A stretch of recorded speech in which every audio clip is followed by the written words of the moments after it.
Welcome back to Healthcare Sucks. I'm back.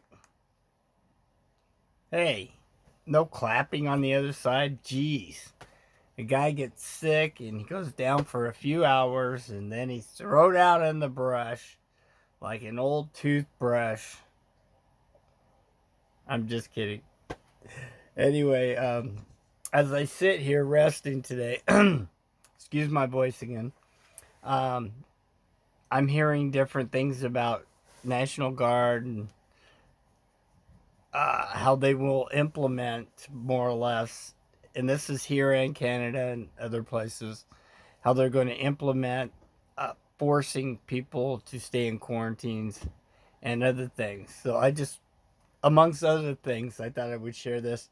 And there's some interesting stuff coming out of Canada. Larger in King, Snohomish, and Pierce counties. Today I'm expanding that order across the entire state of Washington. As you know, the events that are prohibited are gatherings for social, spiritual, and recreational activities, including but not limited to community, civic, public, leisure, faith-based, or sporting events, parades, concerts, festivals, conventions, fundraisers, and similar activities. Fourth, on Tuesday, I put restrictions on visitors and protocols to nursing homes and assisted living facilities. I'm expanding this to include adult family homes. Long-term care workers, particularly those taking necessary classes and testing right now, are also facing disruptions as a result of the virus. Long-term care workers are required to complete training. However, I intend to waive specific statutes requiring strict compliance with training testing dates through April 9th. Later this afternoon, the Department of Labor and Industries will be issued a hazard alert regarding the COVID-19 virus. We think this will help our businesses succeed in maintaining social distance and good, safe workplaces for workers across the state of Washington. I want to reiterate that I don't take these decisions lightly. We're doing this for the health of all Washingtonians, and I'll turn this over to Chris. Thank you, Governor Inslee. Chris Rakedall, Superintendent of Public Instruction. We've had a lot of conversations with superintendents and our educational service district leaders over the last 24 hours. And while there are still regions of our state that have not had a documented case, the concern of parents grows, as we have indicated earlier. The absentee rates grow. The number of our substitute teachers and bus drivers continues to cause disruptions in the ability to deliver school in a lot of these parts of our state consistently and equitably. For this reason, we support the governor and have encouraged this statewide consistency. This gives our state the ability now to operate as one entire unit in our approach to K-12 schools and our partnerships in higher education. As the governor indicated, there's some pretty essential services that we're going to challenge our districts to be a part of. I'm going to reiterate what I said yesterday in part. This is a moment for our organized labor partners and our superintendents and school boards to have a relentless commitment to the shared sacrifice of Washingtonians. We have to provide these essential supports to each other in our districts, to our kids and their families. The work will be different. There's going to be expectations that don't look like a traditional school day, but our commitment to vulnerable populations, food and nutrition, and getting our seniors and juniors the credits they need to transition will continue to be the initial work that we do. Our districts are showing remarkable progress already in building out a comprehensive food network for our students. We have the flexibility we need now to do that work in every single district. There are no food shortage issues. We're going to use bus drivers, for example, to deliver food. We're going to use para-educators and some teachers to make sure that our most vulnerable kids get supports. We're doing one-on-ones already with seniors to make sure that the continuity of their learning continues. Our work is moving forward. It just looks differently. To the matter of distance education, a lot of questions have come about that.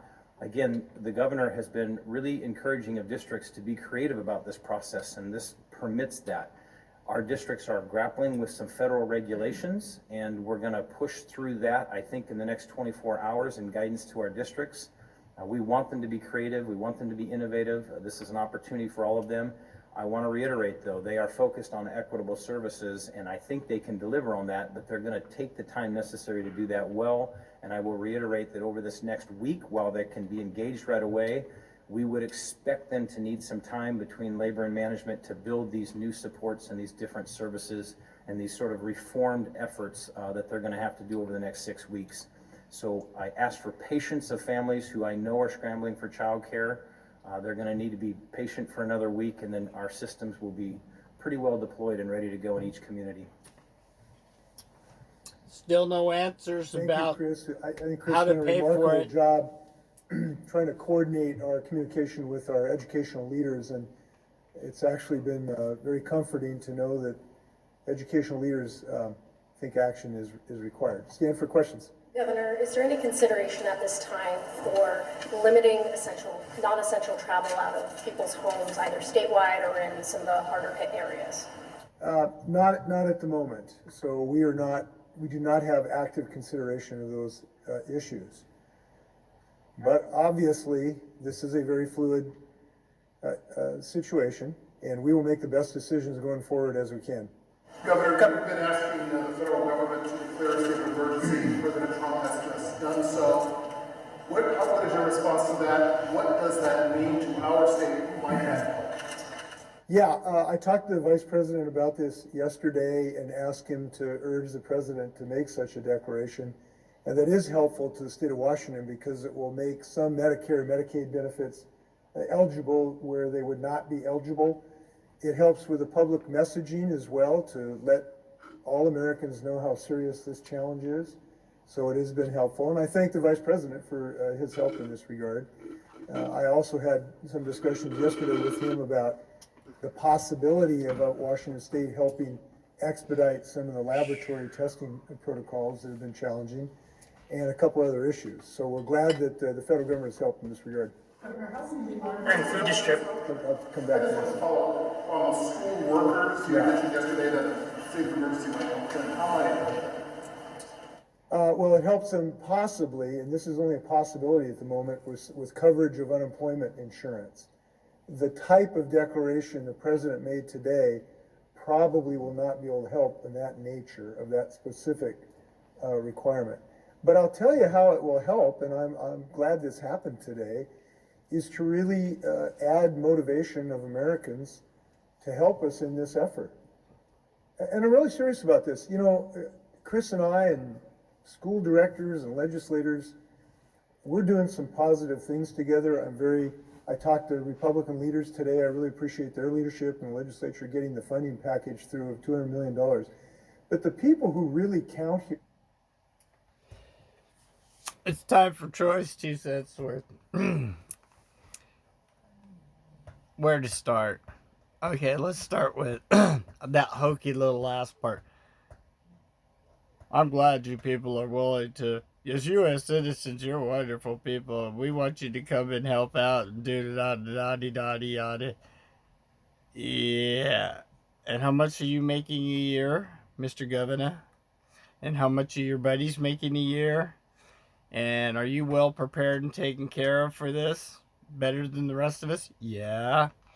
So the bottom line here is you did not hear anything about debt postponement.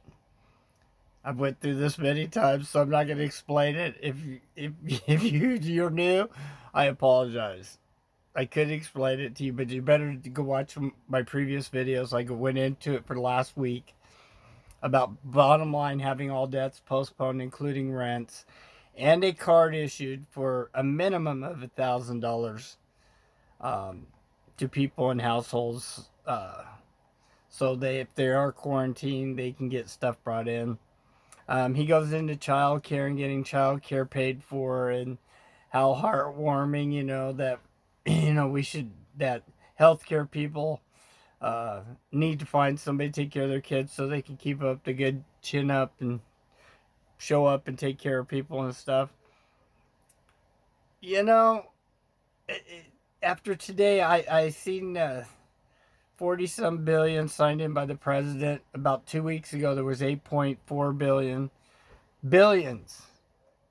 Let's talk billions, guys. So, again, back to the reality here. he could write a check for every American, every American that makes under $100,000 a year. $10,000 check. Boom. Take care of it. Go out, buy your supplies, get prepared, put a little up and stuff. If you have a vehicle you need to have fixed in case you have to pack your bags and boogie. Well, I'm joking there because obviously we're quarantine is not boogieing anywhere. But seriously about going and buying the stuff before it's too late.